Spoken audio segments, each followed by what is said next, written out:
सुप्रभात, मैं निशा श्रेष्ठा आज इस टॉपिक नेशनल एजुकेशन पॉलिसी 2020 पे कुछ जानकारी आप लोग को देना चाहती हूँ। ठीक है, सबसे पहले जो भी नीति बनी थी, ठीक है, सबसे पहले कब बना था? 1968 में, जिस समय श्रीमती इंदिरा गांधी जी प्राइम मिनिस्टर थी। सेकेंड बना 1986 में, जिस समय राजीव गांधी जी, श्री राजीव गांधी जी उस समय प्राइम मिनिस्टर थे, और 1992 में उसको संशोधित किया गया। संशोधन का काम कब हुआ? 1992 में। ठीक है, और तीसरा जो अभी आया है नेशनल एजुकेशन पॉलिसी, नई शिक्षा नीति जो अभी आई है 2020, वो कब आया है? 2020 NEP कब आया है? 29 जुलाई 2020 में इसकी घोषणा कर दी गई और ये के कस्तूरी रंजन जी की अध्यक्षता में की गई। ये संशोधित लेकिन 1992 में ही पहली बार हुआ था। तो अब देखिए, यदि सेकेंड जो शिक्षा नीति थी 1986 में, उससे यदि आप कैलकुलेट करेंगे तो अब 34 वर्ष बाद, 34 ईयर्स के बाद, तो ये क्वेश्चन आता है। ठीक है, जीके का भी बहुत अच्छा क्वेश्चन है कि कितने सालों बाद फिर से इसको लागू किया गया। तो 34 साल के बाद 1986 से देखेंगे तो 2020 में इसको संशोधित किया गया है। ठीक है, यहाँ पे और क्या किया गया? मानव संसाधन प्रबंधन मंत्रालय का नाम शिक्षा मंत्रालय रख दिया गया है। ठीक है, पहले यही नाम था, शिक्षा मंत्रालय ही नाम था, लेकिन 1985 में राजीव गांधी जी ने इसका नाम क्या रख दिया था? मानव संसाधन प्रबंधन मंत्रालय, जो फिर से क्या हो गया है? इसको हटा के फिर से नाम रख दिया गया है शिक्षा मंत्रालय। ठीक है, इसमें स्ट्रीम वगैरह जो है वो भी आपको बताएंगे कि कैसे वो मल्टीपल एंट्री और एग्जिट हो गया है। ठीक है, अच्छा, पुराना जो था सिलेबस, पुराना जो भी तरीका था, उसमें क्या था? 10+2 सिस्टम क्या था? 10+2 था, जो कि 6 वर्ष से, बच्चे जब 6 वर्ष के थे उससे स्टार्ट होता था और 16 वर्ष तक में वो 10 पास करते थे, उसके बाद 2 साल उसका +2 होता था, तो नाम दिया गया 10+2। मतलब टोटल यदि आप देखेंगे तो 12 साल बच्चे की निगरानी हम लोग रखते थे। ठीक है, लेकिन अब क्या है? न्यू में क्या है जो अभी दिया गया? वो है 5+3+3+4। तो टोटल आप देखिएगा 15 साल की निगरानी अब हम बच्चे पे रख सकते हैं, उसको देखरेख में हम लोग रख सकते हैं, जो कि बहुत ही अच्छी बात है। ठीक है, अच्छा, इसको क्या किया गया है? 4 स्टेज में दिया गया है। सब स्टेज का कुछ नाम दिया गया है और डिवाइड कर दिया गया है कि किस ईयर में क्या होगा और कैसे कैसे क्लास आगे बढ़ेगा। सो अभी आपको कोशिश करती हूँ समझाने का। सो सबसे पहला जो स्टेज है उसका नाम दिया गया फाउंडेशन स्टेज, क्योंकि ये बुनियादी है, बच्चे के बुनियाद को मजबूत करना है, तो नाम दिया गया फाउंडेशन स्टेज, ये पहला वाला, जो कि 5 साल का होगा।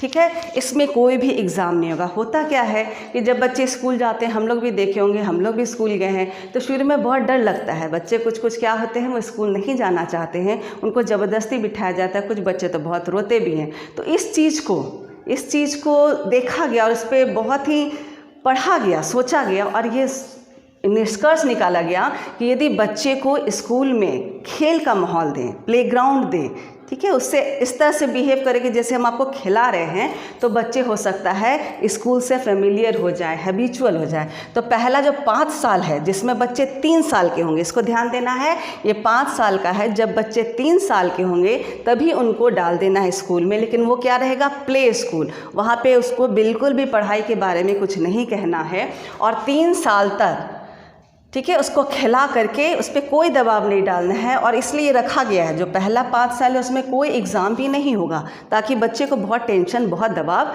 नहीं डाला जाए बच्चों पे। तो 3 साल वो प्ले करेंगे, ठीक है ना, खेल कूद में, और इसके साथ ही साथ वो स्कूल से हैबिचुअल हो जाएंगे, उनको स्कूल आने जाने में मन लगने लगेगा। उसके बाद वही खेल में उसको पहला और दूसरा कक्षा को पढ़ा देना है। लेकिन यहाँ पर भी बार बार कहा जा रहा है कि बच्चे पे दबाव नहीं डालना है, कोई एग्ज़ाम भी नहीं है, इसलिए खेलते कूदते उसको 1st और 2nd क्लास को पार करा देना। सो ये 5 साल में 3 साल हो गया प्ले स्कूल, उसके बाद स्टैंडर्ड 1 और 2 बच्चा यहीं पे पार कर लेगा। अब क्या है? सेकेंड है प्रिपरेटरी स्टेज। ठीक है, अब क्या हो गया? ये 3 साल का, ये सेकेंड वाला 3 साल का, तो अब बच्चे का ईयर क्या हो जाएगा? 8 से 11। 3 से 8 में वो यहीं पे था, उसके बाद 8 से 11 साल का बच्चा प्रिपरेटरी स्टेज में क्या होगा, क्लास हो जाएगा 3 to 5, 1 और 2 तो यही हो गया, 3 to 5 आप यहाँ पढ़ लेंगे। इसमें क्या करना है हम लोग को, इसको बच्चे को पढ़ाना तो है इसमें, लेकिन एक्टिविटी शो करते जाना है। मतलब जो भी चीज़ है उसको करके दिखाना है ताकि बच्चों में इंटरेस्ट जगे। यदि बच्चे को खाली बोल देंगे कि ऐसे होता है वैसे होता है, चकोर इसको कहते हैं, रेक्टेंगल इसको कहते हैं, तो वैसा नहीं, इसको दिखाना है। हर चीज़ का एक्टिविटी करके, साइंस का कुछ यदि है तो उसको एक्टिविटी करके दिखाना है ताकि बच्चे में इंटरेस्ट जगे, ठीक है। और इस तरह से धीरे धीरे उसको पढ़ाई से जोड़ना है। पहले खिला करके 1 2 पढ़ाए, उसका धीरे धीरे धीरे पढ़ाई से उसको जोड़ते जाना है, जिसमें मदर लैंग्वेज, ठीक है ना, मदर टंग जो भी रहेगा वो, और नेशनल मतलब क्षेत्रीय भाषा या फिर कोई भी राष्ट्रीय भाषा में उसको पढ़ाया जा सकता है, ठीक है। और किसी भी लैंग्वेज के लिए भी उसका दबाव नहीं डालना है। बहुत बच्चे इंग्लिश से डरते हैं, तो इसलिए इस बार क्या किया गया है, इंग्लिश को बोला गया कि बहुत प्रेशर नहीं देना, यदि इच्छा है तो पढ़ सकते हैं लेकिन दबाव नहीं डालना है। उसके बाद आ गया मिडिल स्टेज, ये 3 साल है। अब देखिए बच्चे का साल 8 से 11 यहाँ था, फिर 11 से 14 यहाँ तक आ गया, और अब क्लास क्या है 5 तक तो यही कंप्लीट हो गया, 6 to 8, ठीक है। ये हो गया मिडिल स्टेज, इसको नाम दिया गया है। इसमें कोई भी एक इंडियन लैंग्वेज लेना होगा। अब ये जो स्टेज है बहुत ही इंपॉर्टेंट हो गया, ठीक है, क्लास 6 to 8 का। इसमें कंप्यूटर कोडिंग सिखाया जाएगा, ठीक है ना, सॉफ्टवेयर का जो भी काम जो बाद में बच्चा लोग अभी जानता था, यहीं पे उसको थोड़ा थोड़ा उसका नॉलेज देना शुरू कर दिया जाएगा। वोकेशनल कोर्स यहाँ शुरू हो जाएगा। कुछ बच्चे ऐसे होते हैं जो 6 to 8 तक तो पढ़ पाते हैं, लेकिन उसके बाद हो सकता है नहीं पढ़ पाए, तो यहीं पे कुछ उसको ऐसा चीज़ सिखा दिया जाएगा ताकि वो आगे अपने लाइफ को चला सके। जैसे सिलाई, कढ़ाई, बुनाई, पाक, बढ़ई, ये सब क्या था, माली का जैसे काम हुआ, तो ये सब काम क्या था, पहले ये एक्स्ट्रा में चला जाता था, तो बच्चे उस पर क्योंकि मार्क्स नहीं मिल रहा तो ध्यान भी नहीं दे पाते थे। अब क्या है, इसको मेन पढ़ाई में जोड़ दिया गया है, इसका मार्क्स भी उसे प्राप्त होगा। इसलिए क्या है, ये बहुत ही एक अच्छा कदम है जो यहाँ पे उठाया गया है। साथ में जो सब्जेक्ट है मैथ्स है, साइंस है, आर्ट्स है, ये तो रहेगा ही। और यहाँ पे एग्ज़ाम होगा, यहाँ पे भी एग्ज़ाम है, यहाँ पे भी एग्ज़ाम है, और यहाँ पे तो एग्ज़ाम होना ही है, ठीक है। और अब क्या है, सेकेंडरी स्टेज, जो लास्ट स्टेज है, इस जो ये है जो स्टेज है 5+3+3+4 का जो लास्ट स्टेज है, उसका नाम दिया गया है सेकेंडरी स्टेज। अब कहाँ से बच गया, 6 to 8 तो हो गया, तो 9 to 12 इसमें है, ठीक है ना। और क्या है, साल इसका कितना हो गया, बच्चे का साल हो गया 11 से 14 तो यही हो गया। अब 14 से 18 तक में वो 9 to 12 को पार करेगा, ठीक है, 4 साल का हो गया। इसमें एक फॉरेन लैंग्वेज बच्चा ले सकता है, जैसे एयर होस्टेस बनना है तो 2-3 लैंग्वेज का ज़रूरत होता है। तो यदि बच्चा चाहे, कोई प्रेशर नहीं है, यदि बच्चा चाहे इफ विश, वो एक फॉरेन लैंग्वेज ले सकता है, ठीक है ना। और यहाँ पे कोई स्ट्रीम नहीं है सब्जेक्ट का, भी आपको बताए थे ना, कोई ज़बरदस्ती नहीं है कि यही सब्जेक्ट लेना है, इसके साथ यही लेना है। अभी तो ग्रुपिंग किया हुआ है, यदि मैथ्स लिए हैं तो आपका फिजिक्स होना चाहिए, केमिस्ट्री होना चाहिए, ठीक है। तो इस तरह का कोई भी बर्डन अब नहीं है, कोई ऐसा स्ट्रीम नहीं है। आप यदि मैथ्स लिए हैं, आपको फैशन डिज़ाइनिंग चाहिए, वो भी ले सकते हैं। आपको यदि गाने में इंटरेस्ट है तो आप म्यूज़िक ले सकते हैं, ठीक है। तो यहाँ पे स्ट्रीम का कोई भी बंधन नहीं है। मल्टीपल सब्जेक्ट, अभी किस तरह से एनसीईआरटी अपना सिलेबस बनाता है, क्योंकि मल्टीपल सिलेबस यदि हो जाता है, सब्जेक्ट मल्टीपल सब्जेक्ट हो जाएगा तो किसके साथ कैसे होगा, उसका क्या सिलेबस बनेगा, वो अभी तक आया नहीं है। सिलेबस को अभी बन रहा है, कुछ दिन बाद उसको भी दे दिया जाएगा। क्रिटिकल थिंकिंग, इस स्टेज में बच्चे को क्रिटिकल थिंकिंग के बारे में, जैसे क्वेश्चन पूछा जाएगा कि यदि जिस समय इंदिरा गांधी जी थी, उस समय यदि आप उनकी जगह होते तो क्या होता, तब आप क्या करते, ठीक है ना। इस तरह का कुछ ऐसा क्वेश्चन, यदि गांधी जी नहीं होते तो क्या होता, तो इस तरह का कुछ ऐसा क्वेश्चन उसको बोल बोल करके, उसको समझा करके, उनको प्रेशर दे करके उसके माइंड में, ठीक है ना, कि खुद सोचे, वो खुद अपने से सोचे, उसका थिंकिंग स्किल जो है वो यहाँ डेवलप कराना होगा, ठीक है। और क्लास 9 to 12 में पहले क्या होता था, एक बार बोर्ड, ठीक है, एक बार सीधा 10 में बच्चा बोर्ड देता था। 9 सोचता था कि अच्छा ठीक है 10 में बोर्ड है ना, तो 9 को कोई कोई बहुत लाइटली भी लेता था। लेकिन अब क्या कर दिया गया है, 9 to 12 में हर 6 मंथ में सेमेस्टर वाइज आपका एग्ज़ाम होगा। जैसे सपोज़ कीजिए 9 का फाइनल एग्ज़ाम है। अब कभी क्या होता है, बच्चा बहुत तेज़ है, लेकिन क्या होता है फाइनल एग्ज़ाम के समय उसकी तबीयत ख़राब हो गई, ठीक है, तो बड़ा दिक्कत, वो तो रिजल्ट ख़राब हो जाएगा। तो अब क्या किया गया, हर 6 मंथ पे, सपोज़ कीजिए उसका फाइनल नहीं भी ठीक गया, तो जो पहला 6 महीना में एग्ज़ाम दिया है वो क्या होगा, हो सकता है उसका अच्छा जाए, तो उस बेसिस पे देख लिया जाएगा स्टूडेंट कैसा है क्या। तो क्लास 9 to 12 में सेमेस्टर वाइज एग्ज़ाम को रख दिया गया। और उसका भी जो सिलेबस अभी बन रहा है, कोशिश तो किया जा रहा है जो फर्स्ट टर्म लिया जाए, 2 टर्म में बांटा गया है। फर्स्ट टर्म में ऑब्जेक्टिव रहेगा, MCQ क्वेश्चन रहेगा, केस स्टडी रहेगा, असर्शन रीज़न का क्वेश्चन रहेगा, इस तरह की बात अभी चल रही है। और फाइनल सोचा गया है कि वो सब्जेक्टिव होगा, लेकिन अभी बहुत कुछ फाइनल नहीं हुआ है, अभी ये सोचा जा रहा है, इस पर कदम रखा जाएगा। उसके बाद क्या है, ग्रेजुएशन लेवल। ग्रेजुएशन लेवल हम लोग जानते हैं कि ग्रेजुएशन में क्या होता था, यदि एक बार एडमिशन ले लिए, सपोज़ कीजिए 1 साल पढ़े, 1.5 साल पढ़े, उसके बाद कोई प्रॉब्लम आ गया या फिर कुछ दूसरा कोर्स करने के लिए अचानक आ गया कि उसको कर लेते पहले, न तो फिर बाद में दिक्कत होगी, तो बच्चा क्या होता है, तो उसका ग्रेजुएशन बीच में ही छूट जाता है, या फिर कहीं कोई प्रॉब्लम भी हो सकता है, तो ग्रेजुएशन तो बीच में छूट गया। और फिर से जब वो सपोज़ कीजिए 3 साल बाद फिर से ग्रेजुएशन करना चाह रहा है, तो उसको फिर से एंट्री लेना पड़ता था, ठीक है। लेकिन अब बहुत अच्छा कर दिया गया है। पहले तो सब्जेक्ट का कोई मतलब नहीं है, BA, BSc, BCom हम लोग देखते थे ना, आर्ट्स का सब्जेक्ट है तो BA हुआ, बैचलर ऑफ आर्ट्स, साइंस हुआ तो BSc, कॉमर्स है तो BCom। लेकिन अब ऐसी कोई बात नहीं, ये रहेगा ही नहीं, क्योंकि आपको तो पता ही है कि स्ट्रीम ख़त्म कर दिया गया है, किसी सब्जेक्ट के साथ किसी को भी लिया जा सकता है, ठीक है। तो यदि 1 ईयर का ग्रेजुएशन बच्चा किया है तो उसको ग्रेजुएशन सर्टिफिकेट दिया जाएगा। ऐसा नहीं है कि उसको कुछ भी नहीं मिलेगा और दोबारा जब एंट्री करेगा तो फिर से पूरा पढ़ना होगा, वैसी बात नहीं है। यदि 1 साल का किया है तो उसको एक ग्रेजुएशन का सर्टिफिकेट मिलेगा। यदि 4 साल बाद फिर से वो ग्रेजुएट होना चाहता है तो इस सर्टिफिकेट को दिखा के वो कह सकता है कि 1 साल मेरा हो गया और अब सेकेंड ईयर से वो शुरू करेगा।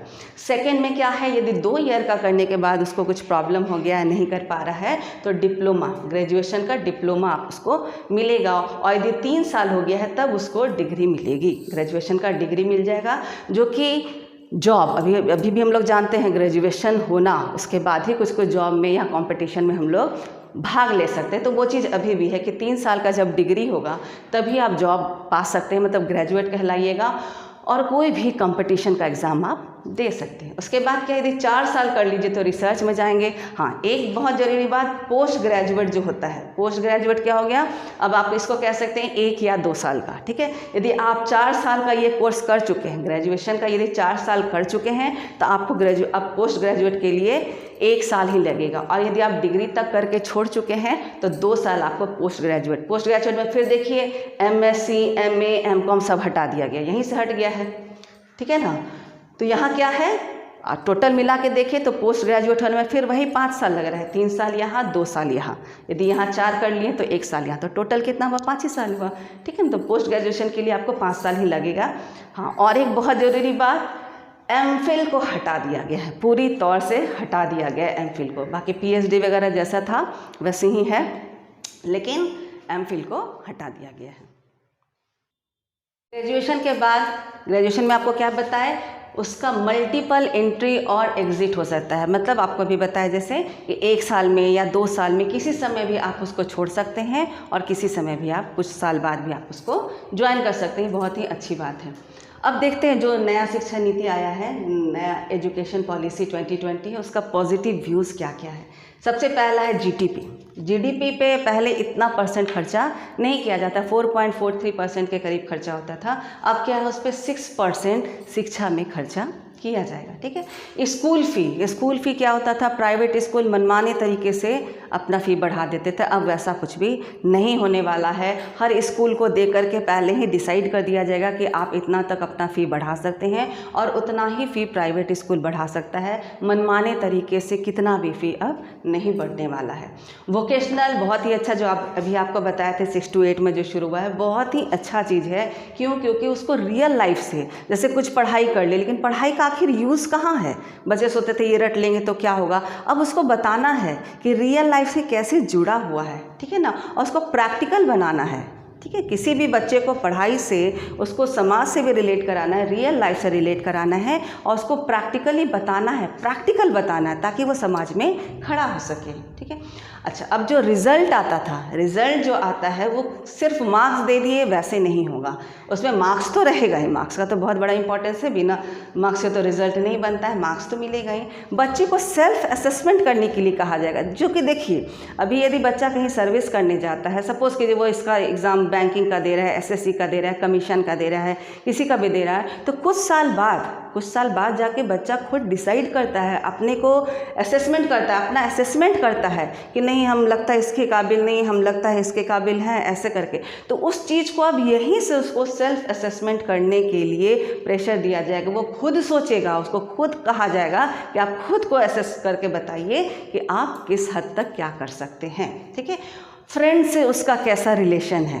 ठीक है, एक बच्चे को यदि कह दिया जाए कि फ्रेंड से आपका कैसा रिलेशन है, टीचर के साथ आपका कैसा बिहेवियर है, उस पर भी मार्क्स दिया जाएगा, तो नेचुरल है कि बच्चा क्या करेगा, शुरू से ही जब पता चल जाएगा तो शुरू से ही, यदि कोई थोड़ा बहुत इधर उधर का भी बच्चा, टेढ़ा बेढ़ा बच्चा भी, तो भी क्या करेगा, वो फ्रेंड बनाने का कोशिश करेगा और सबके साथ अच्छा से रहने का कोशिश करेगा।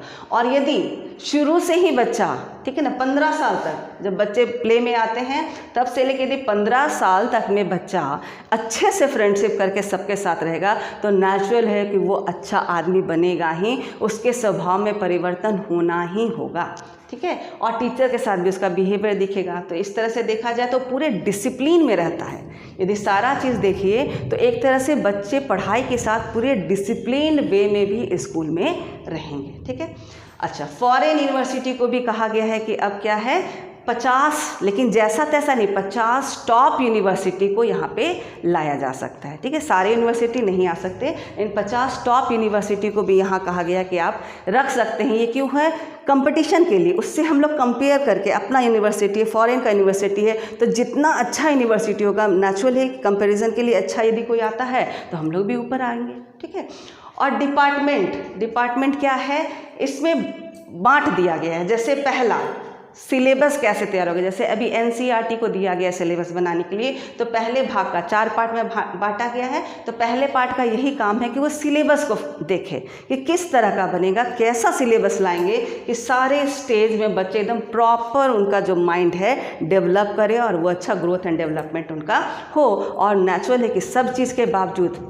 यही चाहा जाता है कि बच्चे का सर्वांगीण विकास हो। आप देखिए ना, सारा स्टेप देख के आपको पता ही चलेगा कि बच्चे के सर्वांगीण विकास के लिए सारा कुछ किया जा रहा है। सेकेंड पार्ट में क्या है, स्कूल कैसा है, सेकेंड पार्ट इसी को डिसाइड करेगा। स्कूल कैसा है, वहाँ के टीचर्स कैसे हैं, उसका इंफ्रास्ट्रक्चर कैसा है, सारे चीज़ को देखना है, ये सेकेंड पार्ट का काम है। ठीक है, तीसरा डिपार्टमेंट क्या है, सैलरी कैसा हो रहा है, स्कॉलरशिप में कैसे होगा, रिसर्च यदि कर रहे हैं तो उसमें क्या खर्चा आएगा, ये सारा डिपार्टमेंट जो है ये थर्ड पार्ट को दिया गया है। और फोर्थ है रिजल्ट निकालने का, किस तरह से किस तरह का एग्ज़ाम होगा, रिजल्ट कैसे निकलेगा, क्या, ये भी बहुत बड़ी बात है। फाइनली तो हम लोग, रिजल्ट ही तो मेन है, सब कुछ होने के बाद भी यदि रिजल्ट गड़बड़ है तो सब गड़बड़ है। तो लास्ट जो है डिपार्टमेंट वो आप क्या देखेगा, वो रिजल्ट को देखेगा।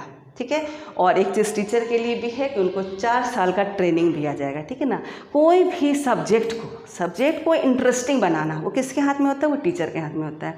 बहुत यदि बोरिंग भी होता है, कोई टॉपिक होता है बहुत इंटरेस्टिंग नहीं, लेकिन टीचर उसको कैसे इंटरेस्टिंग बनाए। ठीक है ना, और ये जो रियल लाइफ से जोड़ना है ये भी टीचर का ही काम है। कोई भी शिक्षक शिक्षिका का ही काम है कि कैसे जो पढ़ा रहे हैं आप उसको आप रियल लाइफ से जोड़ते हैं। ठीक है, और ट्रेनिंग में इंटरेस्टिंग तो बनाना ही है, और एक्टिविटी कराना, प्ले कराना, ये सारा काम किसका है, सारा काम तो टीचर का ही है। हम तो कहते हैं कि ऐसे कराना, लेकिन कराएगा कौन, हर स्कूल के टीचर ही कराएंगे। तो टीचर को भी ट्रेनिंग दिया जाएगा, 4 साल का उनका भी ट्रेनिंग है जिसमें ये सब बातें उनको बताई जाएगी। ठीक है, तो इस तरह से हम लोग देखते हैं कि नई शिक्षा नीति जो है बहुत ही अच्छा है, और ये हर तरह से बच्चे को प्रैक्टिकल बनाने के लिए, ठीक है ना, उसका सर्वांगीण विकास के लिए बहुत ही अच्छा कदम उठाया गया है। ठीक है, तो इसी के साथ मैं अपने इस वीडियो को यहीं पे समाप्त करती हूँ। नेक्स्ट टॉपिक के लिए आप नेक्स्ट वीडियो देखेंगे।